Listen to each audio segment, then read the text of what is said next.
Hey guys, welcome back to my channel beauty doll. मैं हूँ डॉली। तो गाइस, कैसे हैं आप सब? आई होप सो कि आप सब लोग बहुत अच्छे होंगे गाइस। तो गाइस, अभी सुबह का समथिंग बज रहा होगा 6 और मैं उठ तो गई थी सुबह 5 बजे।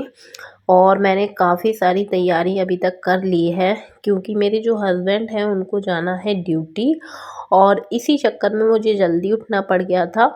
वैसे तो मेरा उठना थोड़ा-सा लेट ही होता है, मतलब मैं 6 साढ़े 6 बजे तक उठती हूँ आराम से, और फिर बच्चा स्कूल जाता है और फिर अपने घर के कामों में लग जाती हूँ। लेकिन जब मेरे हस्बैंड को ड्यूटी जाना होता है, और उनकी ड्यूटी इस प्रकार की है कि वो कभी भी आ जाती है, तो इस चक्कर में फिर मुझे उसी प्रकार से मैनेज करना होता है।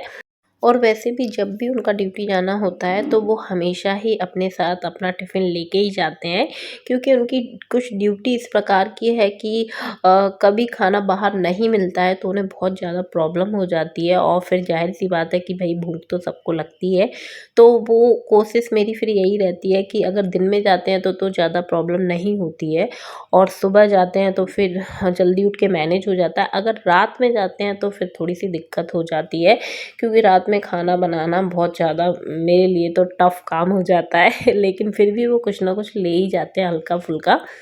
तो उन्हें गए जाना था समथिंग 7 बजे, तो 7 बजे से पहले ही सारी प्रिपरेशन करनी थी, सारी तैयारी करनी थी, और बहुत ज़्यादा जल्दी होती है सुबह से। अगर खाना-पीना बनाना होता है तो एकदम हड़बड़ हो जाती है, मतलब जब उन्हें ड्यूटी जाना होता है, क्योंकि उन्हें भी ड्यूटी जाना होता है और बच्चे को भी स्कूल जाना होता है। तो सुबह के जो काम रहते हैं वो बहुत ज़्यादा रहते हैं, ये हम सब हाउसवाइफ़ अच्छे से समझ सकते हैं।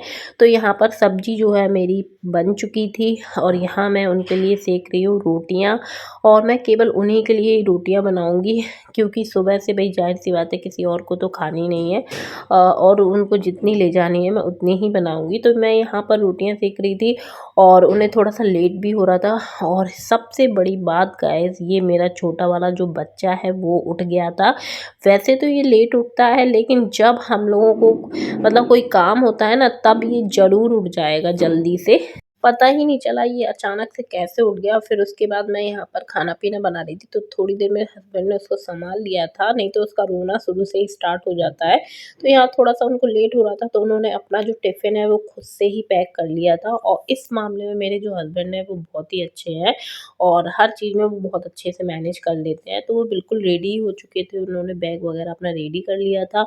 और इसका जो है आप देख सकते हैं, ऐसा लग रहा था कि सुबह का समय नहीं है, लगभग दोपहर हो रही है, और ये बढ़िया भरपूर एनर्जी के साथ खेल रहा था। और मैं इसको देख-देख के यही सोच रही थी कि मैं घर के काम अब जो मुझे करने हैं बच्चे को, जैसे कि स्कूल भेजना है और घर की साफ-सफाई करना, और सबसे बड़ा टास्क रहता है गाइज़ मेरा नहाने का, क्योंकि ये जो है वो कुछ भी बिगाड़ सकता है अकेले में। क्योंकि आप लोगों ने मेरी वीडियो अगर फॉलो करते होगे तो आप लोगों ने देख रखा होगा कि मेरी मेकअप की ट्रॉली के पीछे तो ये पड़ा ही रहता है, तो मुझे बहुत ज़्यादा डर लगता है। मैं लॉक भी कमरा कर देती हूँ तो ये ओपन कर लेता है, और जैसे ही ये जा रहे थे तो इतना रो रहा था, इतना रो रहा था, आप देख सकते हैं चिपक-चिपक के रो रहा था, क्योंकि इसको जो है अपने डैडी से बहुत ज़्यादा लगाव है, और बहुत ज़्यादा उनके साथ खेलता रहता है, तो वो उनको कहीं जाने ही नहीं देता है। तो जब वो ड्यूटी जाते हैं ना तो इसका यही हाल रहता है, लेकिन वो जब चले जाते हैं तब ये भूल जाता है, फिर अपना खेलता रहता है। और यहाँ पर बराबर से लगातार से रोना चालू था, इसलिए मेरे हस्बैंड जो है जल्दी से अपना उन्होंने स्कूटी स्टार्ट की और वो चले गए। और यहाँ पर ये जो साहब है ये रो ही रहे थे बराबर से, और ये फिर मेरे पास आ गया। फिर जैसे-तैसे मैंने इसको थोड़ी देर मतलब चुप कराया, और उसके बाद गाइस वही मुझे बनाना था अपने बच्चे के लिए नाश्ता, क्योंकि उसको भी स्कूल जाना था। तो मैं यहाँ पर पराठे वग़ैरह सेकने लग गई थी, और उसको जो है मैंने अपने पास में ही बिठा लिया था, और वो बस रोए जा रहा था, रोए जा रहा था। और फिर अचानक से पता नहीं उसका कैसा मूड हुआ, और कि वो खुद से ही पराठे बनाने लग गया। मैं अभी आपको दिखा दूँगी।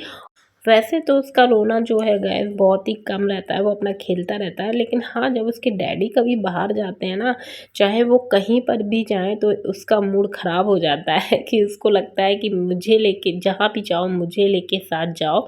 तो वो यही सोचता रहता है, लेकिन ये चीज़ जो है वो पॉसिबल नहीं रहती है, क्योंकि बहुत सारे काम रहते हैं भाई उनको, तो इसलिए उसको हर जगह लेके तो जा नहीं सकते हैं। और यहाँ पर मैंने पराठे बना लिए थे लगभग, और मुझे 1-2 पराठे और सेकने थे। और यहाँ पर आप देख सकते हैं कि बढ़िया बैठ गया है बगल में और आराम से पराठे बेलने की कोशिश कर रहा था और खुश हो गया था उसी में। और वैसे तो मैं इसको कम बिठाती हूँ यहाँ स्लिप पे, लेकिन फिर भी जब ये रोता ज़्यादा है और कोई रहता नहीं है घर में, तो भाई मुझे तो इसी प्रकार से मैनेज करना होता है। और जो जिसके छोटे बच्चे होंगे वो समझ सकते हैं कि हम लोग बच्चों के रहते अपने घर के काम कितनी मुश्किल से निपटा पाते हैं, बहुत ही मुश्किल हो जाती है। वैसे तो मेरी अब आदत सी हो चुकी है, आदत पड़ गई है इन बच्चों के साथ अपने काम को निपटाने की, लेकिन कभी कभी जब मुझे जल्दबाजी होती है ना, तब ये बच्चे कुछ ज़्यादा ही ये छोटा वाला परेशान कर लेता है। वैसे तो ये लेट उठेगा, हमेशा आप लोगों ने ब्लॉग में देखा होगा इसको 9 बज जाता है, मैं नहा लेती हूँ आराम से, और जब कोई काम होगा तो ये ज़रूर जल्दी उठ जाएगा। और यहाँ पर मेरे को रो रो के दिखा रहा था। और सबसे बड़ा गाइस मेरा जो टास्क रहता है नहाने का रहता है इसके चलते, क्योंकि वाकई में ये बहुत ज़्यादा तंग कर लेता है और मुझे डर ही लगा रहता है कि कहीं कोई चीज़ अपने ऊपर ना गिरा ले। और यहाँ पर आप देख सकते हैं कि पराठे जो है मेरे सिक चुके हैं, और यहाँ पर सब्जी वगैरह भी बन गई थी जो मेरे हस्बैंड भी ले जा चुके हैं, और यही सब्जी मैं अपने बच्चे के टिफ़िन में भी रख दूँगी। तो यहाँ पर फिर मैं अपने बच्चे को रेडी करने लग गई थी स्कूल के लिए, और टिफ़िन वगैरह मैंने इसका पैक कर दिया था, बैग भी लगा दिया था, और मैंने इसको अच्छे से रेडी कर दिया था। वैसे तो अभी सर्दी कम हो चुकी है, लेकिन फिर भी मैं इसको पैक करके ही भेजती हूँ। और उसके बाद इनका आ गया था ऑटो, और ये चले गए थे अपने स्कूल। तो मैंने लगभग दोनों ही लोगों को अच्छे से भेज दिया था, और सुबह से मेरे हस्बैंड ड्यूटी चले गए थे और मेरा बेटा भी स्कूल चला गया, तो 2 मेरे जो बड़े काम हैं वो निपट चुके थे। और फिर उसके बाद मैं लग गई थी घर की साफ़ सफाई में, और ये जो महाराज थे मैं जहाँ जहाँ साफ़ कर रही थी वहाँ वहाँ फैलाते जा रहे थे, और वहीं वहीं ये मेरे आगे पीछे घूम रहा था, और काम करना इतना मुश्किल हो गया था कि मैं बता नहीं सकती हूँ आप लोगों को। और आप देख सकते हैं कितने आराम से बैठा हुआ है, और इसने मेरे को इशारा कर दिया था टीवी चलाने का, तो मैंने इसके लिए टीवी चला दी थी, और इसको थोड़ा सा पराठा पकड़ा दिया था कि ये आराम से बैठ के खा लेगा। और उसके बाद गैस झाड़ू लगाने के बाद सब जगह फिर मैं लगाने लग गई थी पोछा, और पोछा लगाने के बाद मैं सीधे जाऊंगी नहाने के लिए, और जैसे तैसे मैं नहाऊंगी आज तो गाइस मैं इसी के साथ करूंगी अपने ब्लॉग का एंड। वीडियो पसंद आई तो वीडियो को जरूर से लाइक कर दे, चैनल को सब्सक्राइब कर लीजिएगा, और ऐसी वीडियो देखने के लिए मेरे चैनल से जुड़े रहिएगा। तो चलिए मिलते हैं अपने नेक्स्ट वीडियो में। Okay bye bye, love you all guys.